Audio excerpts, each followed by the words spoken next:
तमाम जो पैनलिस्ट है इस वक्त हमारे साथ मौजूद है और ये हमारी कोशिश है कि जो भी इंतजामात हैं वो लोगों को भी पता चले, क्योंकि आज़मीन हज बहुत से ऐसे होते हैं कि क्या क्या इंतजामात है, क्या कुछ इंतजामात नहीं है, वहाँ पर उनको पता चल पाते हैं। तो ये सब बताने की हमारी तरफ से कोशिश की जा रही है, क्योंकि इरफान साहब हमारे साथ लगातार जुड़े हुए हैं, हज कमेटी ऑफ इंडिया के मेंबर है और वो इस वक्त खुद वहाँ पर एयरपोर्ट पर T3 पर मौजूद है और जो बता रहे हैं कि आखिर क्या क्या सहूलियात वहाँ पर फराहम की गई है। क्योंकि बहुत से लोग आते हैं उनको छोड़ने के लिए, जितने भी आज़मीन हज आते हैं उनके रिश्तेदार अहल वयाल आते हैं जानने के लिए, छोड़ने के लिए, उनको सी ऑफ करने के लिए, उनको पार्किंग की दिक्कत होती है। तो पार्किंग को लेकर भी उन्होंने बताया कि कैसे आप कहां पर पार्क अपनी गाड़ियों को कर सकते हैं और उनके रहने के लिए, ठहरने के लिए, नमाज पढ़ने के लिए, खाना खाने के लिए तमाम चीजें दस्तयाब वहां पर कराई गई है। ये सब हम जानने की कोशिश कर रहे हैं और इस वक्त मैं एक बार फिर से रुक करना चाहूंगा अपने पैनलिस्ट की तरफ। शुएब साहब हमारे साथ भी जुड़े हुए हैं। शुएब साहब, मैं एक चीज आपसे समझना चाहूंगा, क्योंकि इस मुकद्दस सफर के अंदर हमने इंतजामिया की तो बात की है, लेकिन साथ ही इसकी जो रूहानी पहलू है जरा उस पर भी हम रोशनी डाल देते हैं, क्योंकि हज एक ऐसा मुकद्दस सफर है जिसके अरकान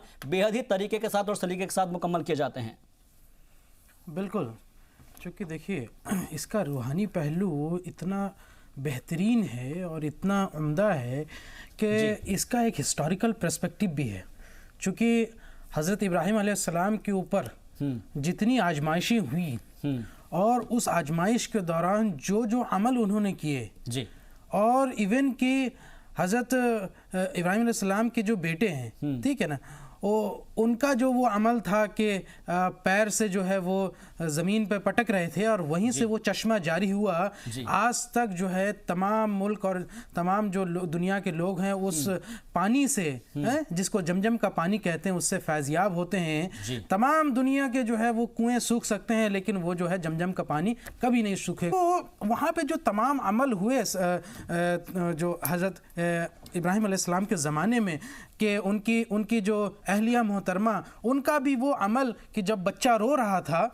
हज़रत इस्माइल अलैहिस्सलाम रो रहे थे, तो उस वक्त वो जो है एक पहाड़ से दूसरे पहाड़, सफ़ा एक पहाड़ और दूसरा मरवा पहाड़, उसके बीच में जो है वो दौड़ती हुई जो है बहुत परेशानी से जो है वो नज़र आ रही थी और मदद के लिए गुहार कर रही थी और काबे की तरफ बार बार देखती। इस अमल को भी अल्लाह ने इतना पसंद किया कि अल्लाह ने इस अमल को पूरे क़यामत तक आने वाले लोगों के लिए, जितने भी हज के जायरीन हैं, सब के लिए जो है वो हज का एक अहम फरीज़ा जो है सफ़ा मरवा का, उसको कर दिया। तो बहुत रूहानी पहलू। देखिए, जब हम मक्का में जब दाखिल होते हैं, हरम शरीफ की हुदूद के अंदर ही दाखिल होते हैं, तो आपको अंदर से एक ऐसा महसूस होगा कि एक अलग दुनिया ही में आ गए। आप तमाम चीज़ों को, हर परेशानी, हर मुश्किलात, हर अवसाद और डिप्रेशन को भूल करके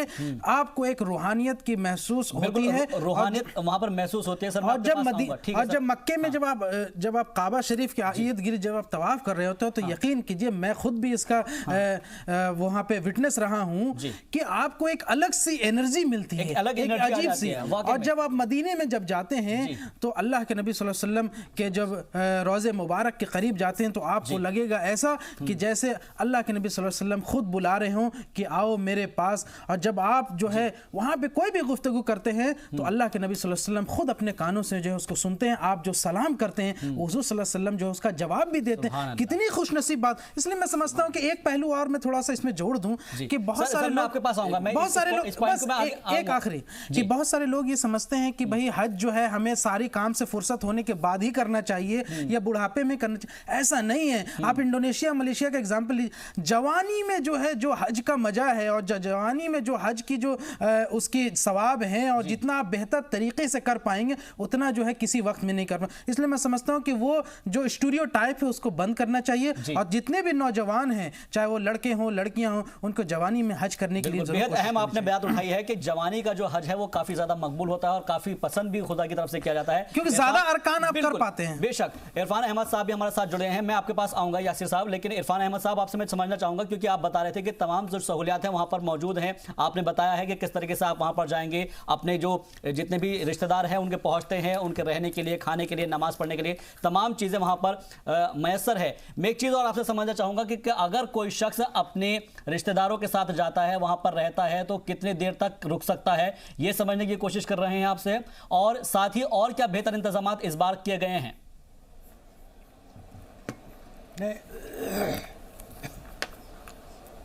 नहीं, वहाँ पर जैसे जो मैं बता रहा था, मल्टी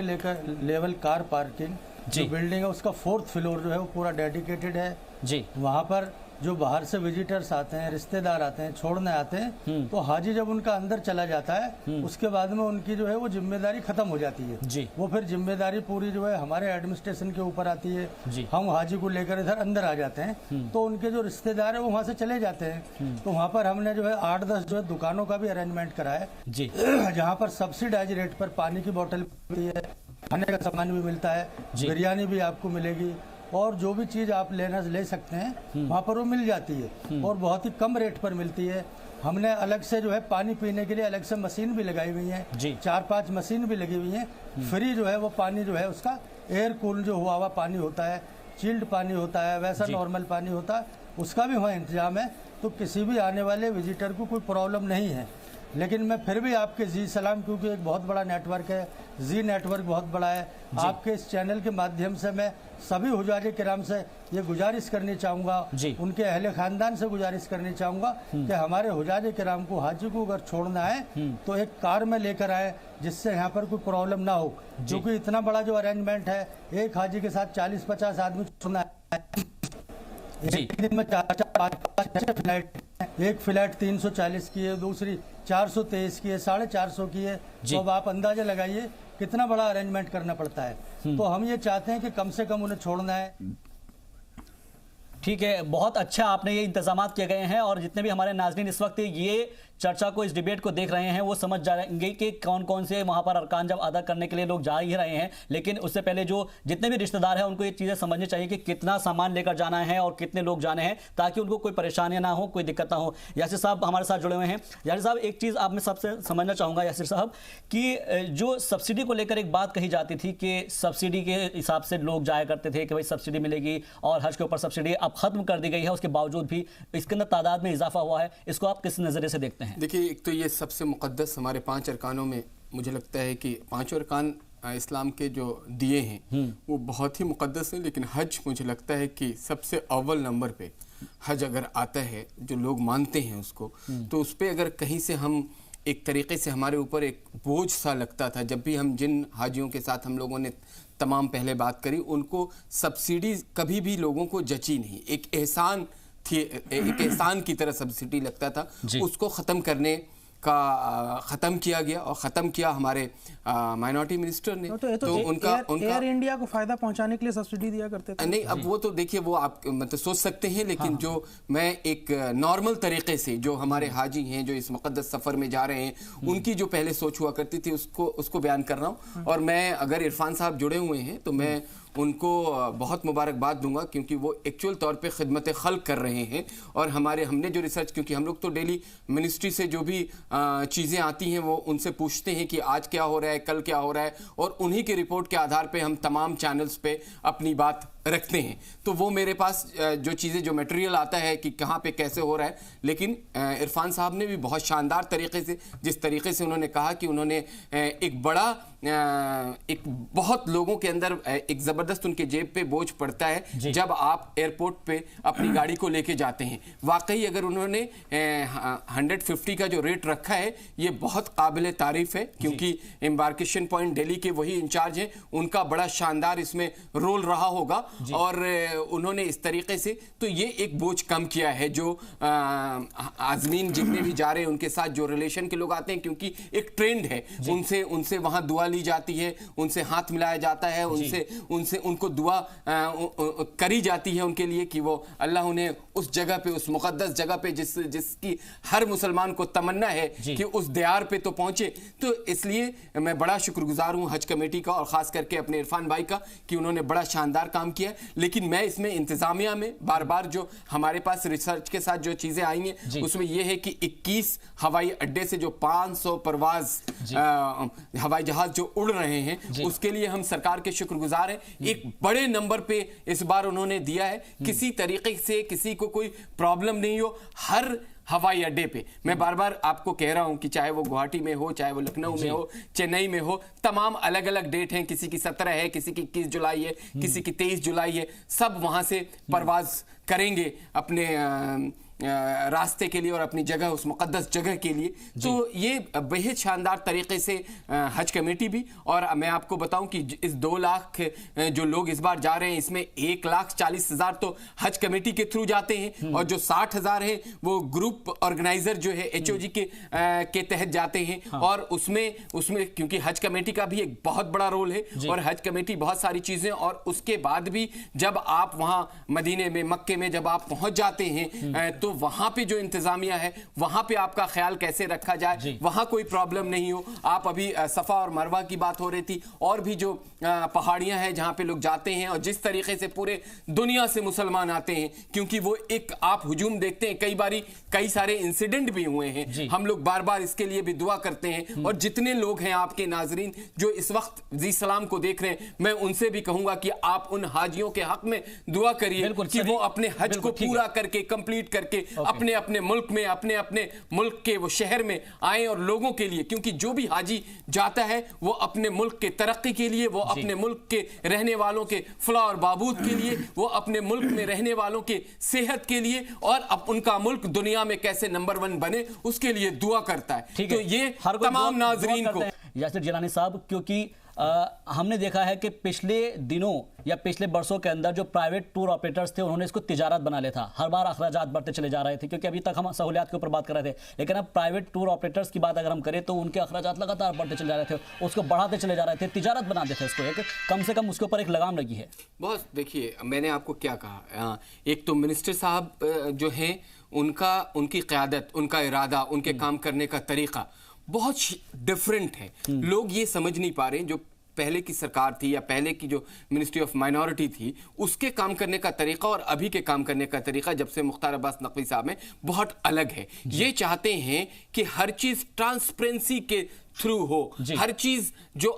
एकदम अंतिम व्यक्ति पे खड़ा हुआ इंसान है उसको पता चले। जो हज पे जा रहे थे और जिस तरीके से टूर ऑपरेटर्स का आतंक था, आप यकीन माने कि टूर ऑपरेटर्स का तो इतना बड़ा जाल भारत के अंदर उन्होंने बुना हुआ था, और किस तरीके की वो अपराध कर रहे थे कि लोगों को कई बारी, तो पिछली बार का मेरे पास ये बात आई थी कि एक टूर ऑपरेटर ने कई लोगों के पैसे लेके और 10 दिन तक तो वो ये झूठ बोलता रहा कि आज आपकी फ्लाइट कराएंगे, कल आपकी फ्लाइट कराएंगे, और वो भाग गया। इस तरह के लोगों ने धंधा कर रखा था जो अब नहीं है। अब बहुत सख्ती के साथ, अभी भी देखिए आप जो टूर ऑपरेटर और ग्रुप ऑर्गेनाइजर के रूप में जो लोग जा रहे हैं, उनका एक तय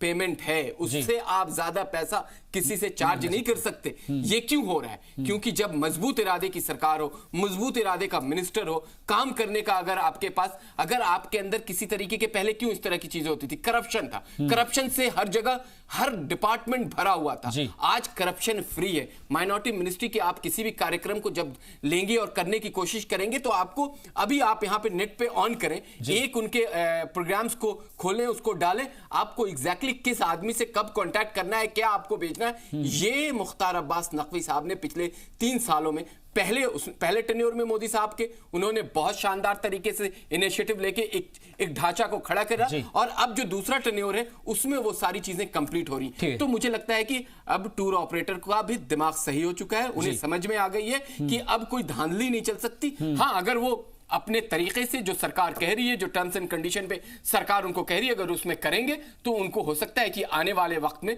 उनको भी और ज्यादा नंबर में जोड़ने की कोशिश की जाएगी। जैसे इस बार 2 लाख लोग गए हैं, हो सकता है मिनिस्टर साहब अगर इरादा बना लें और वहां के तमाम इंतजामिया के साथ अगर उनकी बात बन जाती तो अगले साल हमें इससे भी ज्यादा लोगों को जाने का मौका मिले। ये हम दुआ कर सकते हैं उनके लिए, मौला से ये दुआ कर सकते हैं कि हमारे मिनिस्टर को भी सेहतयाब रखें, उनको काम करने के तरीके में, और उनको इतना मजबूत बनाएं अपने इरादे में कि कौम के लिए, जो अब तक कौम कहीं ना कहीं पीछे है, वो कौम सामने आए। और जो मेन स्ट्रीम है उसके साथ जुड़े, हम पीछे ना हो जो पहले की सरकारों ने हमें पीछे ढकेल दिया। ठीक है, लेकिन शुएब साहब, क्योंकि हम बात कर रहे थे टूर ऑपरेटर्स की, टूर ऑपरेटर्स के जो मुतालबात थे क्या वो मुकम्मल हो पा रहे हैं? क्योंकि हमने देखा है कि जो 10% लोग हैं वो उस हिसाब से जाएंगे कि जो कि सरकार ने तय किया। जैसे यासिर जिलानी साहब बता रहे थे कि अब आपकी मनमानी नहीं चलेगी, क्योंकि हम पहले देखते थे कि धोखाधड़ी बहुत हो जाती थी, और जिस तरह से जिक्र भी कर रहे थे यासिर साहब कि लोगों को बता दिया जाता था कि आज आपकी फ्लाइट है, कल फ्लाइट है, और इस तरह से करके वो परेशान हो जाते थे। अब कम से कम इन चीजों के ऊपर लगाम लगी है। नहीं, अभी यासिर साहब ने जो बताया कि टूर ऑपरेटर्स के ऊपर निगरानी रखी जा रही है वो अच्छी बात है, लेकिन मैं समझता हूँ कि अभी भी जो है प्राइवेट टूर्स ऑपरेटर्स जो है अपने ये काला बाजारी का जो धंधा जारी रखें, उनको रेगुलराइज करने की ज़रूरत है। अगर मिनिस्ट्री ऑफ माइनॉरिटी अफेयर्स अपने अंडर उसको रेगुलराइज कर लेती है, उस पर एक कैप फिक्स करती है, उसको अगर कहीं काला बाजारी होती है तो उसकी क्रिमिनल ऑफेंस माना जाता है उसको, इस तरह की जब एक नज़ीर पेश की जाएगी। कई बार मैंने देखा है कि एक जोड़ा यहाँ से बूढ़े माँ बाप जो है वो अपने तमाम ज़िंदगी की जायदाद को जमा करते हैं और तमाम ज़िंदगी में जो जो बचाते हैं वो इतने सालों से अरसों से वो बचा करके जो है कई बार प्राइवेट टूर ऑपरेटर्स के थ्रू जाते हैं, क्योंकि होता था क्या कि पहले की इतना सीटें कम थी कोटा में कि बहुत सारे लोग को नहीं हो पाता था और उनको मौत हयात का कोई ठिकाना नहीं है, तो जल्दबाजी में वो प्राइवेट टूर्स ऑपरेटर्स को कांटेक्ट करते थे और जो गरीब जोड़ा जिसने अपनी ज़िंदगी भर की जो है खर्चों को जो है वो धीरे धीरे जमा कर करके इतना वो जमा किए, उसके साथ धोखा हो जाता था। उनको पैसे ले लिए जाते थे लेकिन उनको जो है भेजा नहीं जाता था। उनकी जो बद्दुआएं जो वो प्राइवेट टूर्स ऑपरेटर्स जो लेते थे, मैं समझता हूं कि यहाँ से उससे प्राइवेट टूर्स ऑपरेटर्स को उतना नुकसान तो नहीं होता था, लेकिन जो जायरीन जो थे, जो जाने वाले, उनको ज़िंदगी भर का एक सदमा लगता था। और अगर इसको क्रिमिनलाइज कर दिया जाए, अगर इसको रेगुलराइज कर दिया जाए तो एक नज़ीर पेश होगी, क्योंकि हज जैसे मुकद्दस सफ़र को अगर कोई चीट करता है तो मैं समझता हूं कि उससे बड़ा गुनाहगार कोई हो नहीं सकता। और इतना ज़्यादा पैसे जो है वो मांगते हैं कि ऐसा लगता है कि हज को भी एक ऐसा हनीमून और ऐसा ट्रैवलिंग ऐसा बना दिए कि वो नुमाइश की जो है और एक बिजनेस की जो है वजह बन गई, जबकि ऐसा नहीं होना चाहिए था। दूसरी बात, चूंकि आपने सब्सिडी हटा दिया है तो मैं गुजारिश यही करूंगा कि जब सब्सिडी हटा दिया है तो ये जो कैपिंग है, जो ये कोटे वाली कैपिंग, इसको भी खत्म कर देना चाहिए। जितने लोग जाना चाहें उनको जाने देना चाहिए, क्योंकि आप सब्सिडी हटा दिए हैं तो वो सारी चीजें हाजी जो है वो खुद अपने एतबार से उसको बियर करते हैं एक्सपेंसेस, तो ये भी खत्म हो जाए तो ये प्राइवेट टूर ऑपरेटर्स का जो काला बाजारी है वो खत्म हो जाएगा। दूसरी एक बात मैं कहना चाहूंगा कि चूंकि हम लोग बहुत सारी बातों को क्रिटिसाइज करते हैं और कई चीज़ें पहले भी डिबेट में हमने कहा तो उसमें प्रधानमंत्री मोदी जी को जो है वो सवाल पूछते हैं, लेकिन अगर कोई चीज़ अच्छी हो रही है, इस वक्त बहुत चीज़ें मुबारकबाद देता हूं मैं, अच्छी हो रही है, तो प्रधानमंत्री मोदी जी को भी उसका श्रेय जाना चाहिए और मैं उनको भी धन्यवाद देना चाहूँगा। हमारे minority affairs ministry Mukhtar Abbas Naqvi साहब को भी धन्यवाद देना चाहूँगा, और साथ ही साथ सऊदी अरब की जो हुकूमत जो इतना बेहतरीन इंतज़ाम वहाँ करती है और तमाम करोड़ों लाखों हाजियों की दुआएँ जो लेती है, मोदी साहब को भी दुआएँ मिल रही होगी, मुख्तार अब्बास नकवी साहब को भी दुआएं मिल रही हो, तो उनका भी हुकूमत का जो शुक्रिया अदा करना चाहिए। आखिरी तो एक शायरी से अपनी बात को ख़त्म करना चाहूँगा कि वहाँ के जो माहौल और जो वहाँ के जो रूहानियत होती है उस पर, वो समा भी क्या समा होगा, वो समा भी क्या समा होगा, नूर की बारिश और नूर ही कतरा होगा। माशाल्लाह, बहुत उम्दा। लेकिन यासिर जिलानी साहब जो अभी बात कर रहे थे यहाँ पर शोएब साहब के, वाकई में इसमें कोई शक और शुबा नहीं है कि मुख्तार अब्बास नकवी की क़यादत के अंदर ये तमाम चीज़ें हो रही है, वज़ीर आज़म नरेंद्र मोदी की क़यादत के अंदर ये तमाम चीज़ें हो रही है, क्योंकि हमने देखा है कि सऊदी क्राउन प्रिंस यहाँ पर आए थे और उनके बाद उनसे मुलाकात हुई और सीधे उन्होंने बोल दिया कि भाई हमें 25,000 कोटा जो है वो बढ़ाना है आज़मीन हज का, और उन्होंने डन जैसे किया, उसके बाद से ही ये चीज़ आगे बढ़ी है। तो कम से कम अपनी बात रखी जा रही है इंटरनेशनल लेवल पर। देखिए, बहुत ज़बरदस्त तरीके से जब आए थे उस वक्त जो क़यादत होती है एग्जैक्टली उसकी नुमाइश की गई, उसमें अपने मजबूत इरादे को दिखाया गया, उनसे बात कही गई, क्योंकि हमारी तादाद डे बाई डे ज़्यादा है। हम इंडोनेशिया के बाद हमें अगर दूसरा नंबर दिया गया है तो उस लिहाज से हम ऑलमोस्ट अब 19-20 करोड़ इस वक्त भारत के अंदर मुसलमान हैं, जिसमें बहुत ज़्यादा लोग हर बार एप्लीकेशन डालते हैं, हर सूबे से डालते हैं। कोशिश ये रहती है, क्योंकि यकीन मानिए कि उस सफ़र के लिए हर आदमी की चाहत है, आपकी, हमारी और तमाम जो लोग हैं जो मुसलमान हैं उनकी एक ही ख्वाहिश, अगर आप उनसे पूछेगा, चाहे वो गरीब हों, अमीर हों या मिडिल इनकम ग्रुप के हों, सबकी एक ख्वाहिश ज़रूर है ज़िंदगी की कि वो हज के सफ़र पे जाए। क्योंकि मुझे लगता है कि एक बार हज का सफ़र हो जाता है तो लोगों के दिमाग में ये बात आ जाती है कि उसकी ज़िंदगी का पूरा जो सफ़र है उसमें वो सारी चीज़ें उसने पा ली हैं जो उसके ख्वाहिश में रहती हैं। उसमें एक हज भी बेहद हमारे 5 अरकानों में तो सबसे अहम अरकान मुझे लगता है, वैसे तमाम लोगों के लिए 5 अरकान बहुत अहम है और मेरे लिए भी है, लेकिन हज क्योंकि थोड़ा हमारा एक हमेशा से एक दिमाग में रहा है कि वहाँ पहुँचना है, और फिर बात आती है हमारी क़यादत की, तो हमारे वज़ीर हैं, हम ऑफ कोर्स हम जब अपने मिनिस्ट्री ऑफ माइनॉरिटी अफेयर्स के मिनिस्टर जनाब मुख्तार अब्बास नकवी साहब की बात करते हैं तो हम अपने वज़ीर आज़म साहब की बात करते हैं, क्योंकि वो सारी चीज़ें मिनिस्टर साहब हमारे वज़ीर आज़म साहब तक पहुंचाते हैं जो हमारे इर्द गिर्द होती हैं, जो हम तक पहुंचती हैं, जो प्रोग्राम्स हम तक आते हैं, वो वहीं से तो एक कड़ी है, वो कड़ी बन के वहाँ पहुँचती है और वहाँ से यहाँ आती है। इन्होंने भी एक शेर पढ़ा है, मैं भी कोशिश करता हूँ कि एक शेर ज़रूर बोलूँ। मुतासिर हूँ बहुत उसके इरादों से, जी वो फिर संभाल लेगा मुझे अपने हाथों से। माशाल्लाह, बहुत उम्दा बात यहाँ पर कही है। और तो कुल मिलाकर यही बात है कि जितनी भी सहूलियात फराहम की जा रही है उसके अंदर आज़मीन हज को तमाम परेशानियाँ जो हुआ करती थी पिछले बरसों में, अब वो चीज़ें हटनी शुरू हो गई है। अब आज़मीन हज जितने भी जा रहे हैं उन सबको तमाम सहूलियात मैसर कराई जा रही है, फराहम की जा रही है, और ये सब का सब हो रहा है क़यादत में मुख्तार अब्बास नकवी साहब की, क्योंकि वो लगातार इस चीज़ को बहुत ही बारीकी से, बहुत ही संजीदगी से देख रहे हैं। और उनका ये कहना है कि मेरे यहाँ से, मेरे मुल्क से जितने भी आज़मीन हज जा रहे हैं उनको किसी तरह की कोई परेशानी ना हो, कोई तकलीफ ना हो, और इसलिए उन्होंने पल पल अपने जितने भी नुमाइंदे हैं, जितने भी लोग हैं, उन सभी को लगा रखा है और जानने की वो कोशिश करते रहते हैं कि कहीं किसी को भी कोई परेशानी ना आए, कोई दिक्कत ना आए। आप दोनों मेहमानों का बहुत बहुत शुक्रिया हमारे साथ जुड़ने के लिए, और तमाम आज़मीन हज की हम ये उम्मीद करते हैं कि वो सही तरीके से और अपने इस हज पर जाए, सफ़र पर जाए, और जाकर हम हमारे लिए, मुल्क के लिए, मुल्क की तरक्की के लिए दुआ करें, वज़ीर आज़म नरेंद्र मोदी के लिए दुआ करें, और साथ साथ मुख्तार अब्बास नकवी साहब के लिए दुआ करें, क्योंकि वो तमाम कोशिशें कर रहे हैं कि ताकि आपका सफ़र बेहतर हो, मुकम्मल हो। फिलहाल के लिए मेरे साथ इस डिबेट में बस इतना ही। दीजिए इजाज़त, अलविदा।